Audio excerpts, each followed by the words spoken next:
Kayla wouldn't have normally been shopping at this particular grocery store because it was in the supposed ghetto.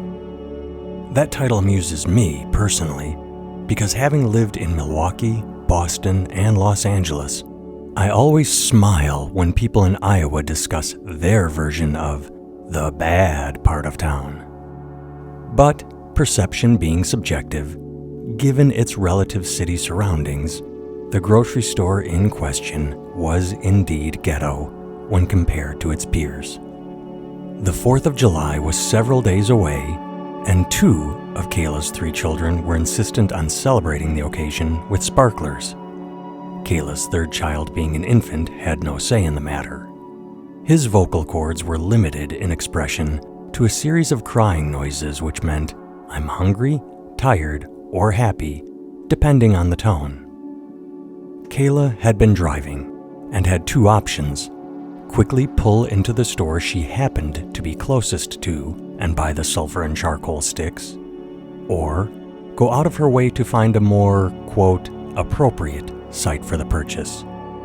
When 3 children are in tow, ease supersedes all other options, so the ghetto location became her go-to shopping experience for the day. While wandering the aisles and filling her cart, because why stop for just one item when you can get all of your shopping out of the way, Kayla noticed a downtrodden woman. She appeared to be in her 20s and was carrying an impossibly tiny baby. The woman looked, for lack of a better description, like she belonged. She blended with the surroundings in a way that made sense, where someone might see Kayla and wonder, what's she doing here? No second glance would be given to the woman wearing less than stellar apparel.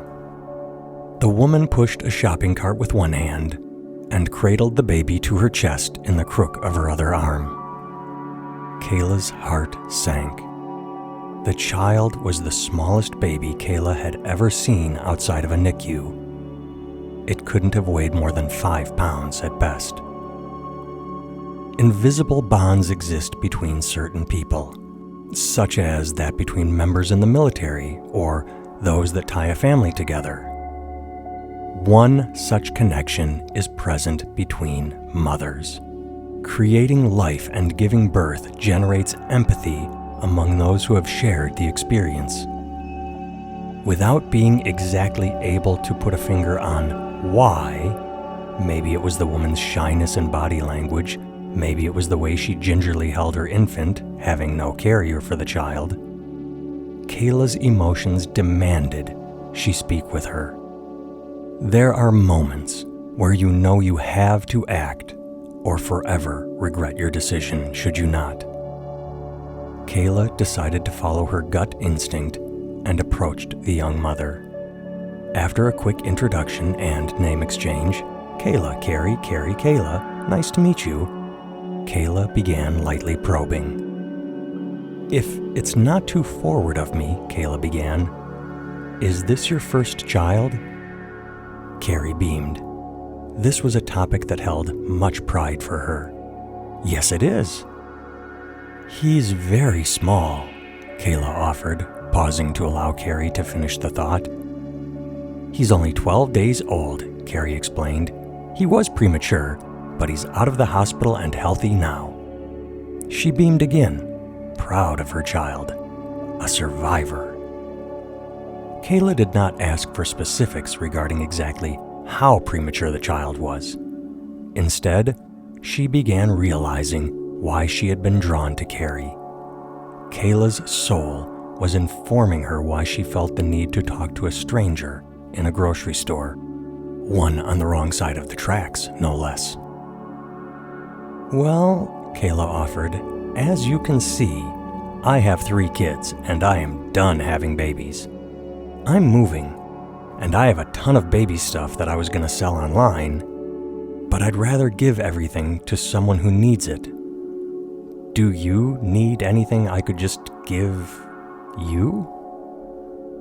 Kayla was slightly nervous and hoped she was treading lightly enough upon the eggshells she was walking. To approach a complete stranger and offer charity could easily be deemed offensive. "I do," Carrie answered, growing meek. She looked embarrassed, and Kayla wondered if she had overstepped her bounds. "I do," Carrie repeated, "but I wouldn't have any way of getting anything from you. I don't have a car." "That's no problem," Kayla explained. "I'm a teacher and have my days free for the summer. I could bring everything to you." "Oh," Carrie said in an apologetic tone, "you don't want to be coming down to my neighborhood. You shouldn't be coming to my neighborhood." Kayla was determined and pressed on. "It'll be fine. My husband will come with me." There is a look you see in certain people, that of someone cautiously hopeful. They want to believe something good is happening to them, but have been let down so often in life that uncertainty casts a long shadow across their thoughts. Kayla received an address and a phone number. If she thought the grocery store was in a sketchy neighborhood, she knew she was about to see worse. A quick mental calculation told her that if she knew her city, the address Carrie offered was a stone's throw from where a stabbing had just taken place. That stabbing had received widespread local news attention. They parted ways, and though it is impossible to know what went through Carrie's mind, it would be safe to assume she believed she would never see Kayla again. Blanche Dubois may have always depended on the kindness of strangers, but many people view the world through suspicious eyes and with guarded emotions. Kayla returned home and, despite her promise to Carrie, did not wait for her husband to return before loading her car. Kayla was on a mission. If seeing Carrie with her infant had been emotionally jarring, knowing she owned no car, lived in a poor neighborhood, and had few, if any, of the necessary items to care for her child, well, that set a fire in Kayla. She searched through plastic storage bins of baby clothes, pulling out a wide assortment the child could grow into. Kayla grabbed a baby swing and at the last moment, a $150 pack-and-play, a portable crib he could sleep in for several years if need be. All three children in the car once again, Kayla drove to the address Carrie had provided and quickly discovered it did not belong to a house or an apartment. Carrie was living at a homeless shelter for women. Though the surrounding neighborhood was a study in decay, the women's shelter looked clean and secure, a beacon of hope amid the rotting facades and crumbling edifices. It was the middle of the day, but the front door was locked, which was not surprising given the neighborhood and the nature of the place. A two-way speaker was present, so Kayla buzzed and was allowed into the lobby. A woman greeted her there, possibly expecting Kayla and her three children to be in need of assistance. When Kayla explained she had some items for Carrie. "I cannot confirm whether or not Carrie is staying here," the woman explained. This was expected. Women-specific shelters are for those who have suffered the worst of abuse at the hands of those who are supposed to love and protect them. When boyfriends, husbands, or fathers have problems with anger, alcohol, or both, the shelter offers a harbor from the tempest known as domestic violence. Oftentimes, these pathetic men are possessive as well as cruel, and do anything they can to keep women under their control. When one escapes the bonds of abuse, the men hunt them down, enlisting the help of family or friends to aid in their cause. Kayla, understanding the situation, asked if she could leave everything in the lobby, allowing Carrie to retrieve the items later. The woman softened and smiled, saying, "That would be fine." "By the way," Kayla began, "I have a pack-and-play in the car. Does the baby need one, or—" Kayla trailed off. "Here, the baby has a place to sleep, but if Carrie leaves, the baby will not have a crib or bassinet," was the reply. Kayla nodded. That meant Carrie would be co-sleeping with her child, which could be a dicey proposition. "I'll be right back," Kayla said, leaving with her children for the car. When they returned, Carrie was waiting for them, surprised and pleased to see the woman who had offered her assistance in the grocery store. After giving Carrie everything she had brought, Kayla made a few inquiries with the headmistress. She still had plenty she could donate. Would the shelter take the items? "You can give to specific people," Kayla was told, "but we don't take donations outright." A center existed next door, however, one affiliated with the shelter. Women seeking protection were allowed to shop, for lack of a better word, there for free.